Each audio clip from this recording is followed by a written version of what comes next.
Well, today is Thursday, July 22nd, and the word that we're going to be discussing today is the word perspective.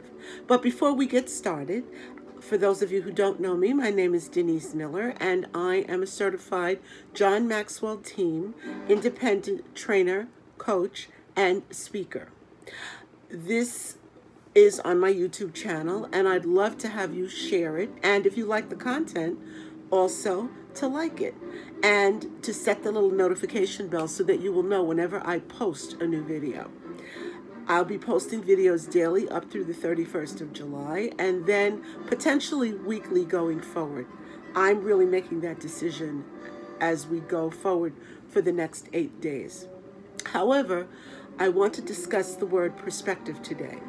And perspective has 4 different ways of looking at it. In other words, there are different perspectives on the word perspective.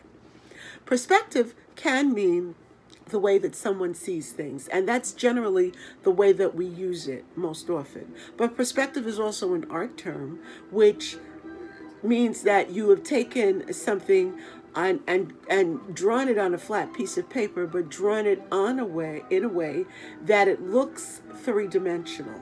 Many of us have seen that gentleman who paints with chalk on the ground or paint on the ground, where it actually looks like somebody is coming out of a manhole cover or going into a hole down in the concrete, but it's all just done on flat asphalt.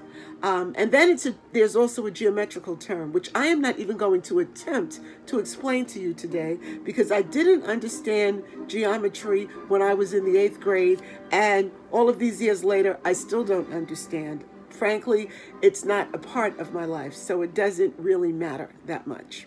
However, I want to talk about viewpoints and how we view things, because one of the issues with communications and with leadership is very, very often we have clashes just because people don't have the same view or are not looking at something from the same perspective, the same viewpoint. If each one of us walks around with what I like to call the window of their world. We each have our own little window, and based on our experiences growing up, experiences as an adult, perhaps traumatic things that we've lived through, we each have a perspective and we look at things a certain way. And unless we begin to work to understand the perspective of other people, there will always be an argument. We will always disagree. We will never understand.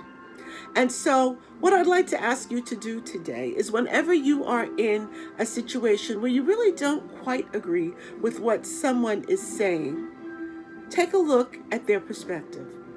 What might it be that's causing them to look at something the way that they are? Has it been because they have been in traumatic life circumstances? Has it been that perhaps someone has hurt them in some way? Have they been in an accident? Were they born with a disability?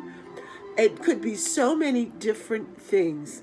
But what we need to do, if we're going to communicate well and if we're going to get along well with people, is to take a look at what their perspective is before we write them off and just decide that they're wrong, or before we choose to argue. Sometimes you will find that you just have to agree to disagree because your perspectives are different. But all of the time, I have found, when I have taken the time to understand someone's perspective, I have come away learning more. Even if my viewpoint doesn't change, I can better understand why someone else's viewpoint is what it is. Perspective is a wonderful thing in art, and it's a wonderful thing in communication as well. The more we choose to try to understand someone's perspective, the more we will come to know about that person, the more we will come to know about life, and the less we will be quick to judge. Have a great evening. Have a wonderful, wonderful Friday. Bye-bye now.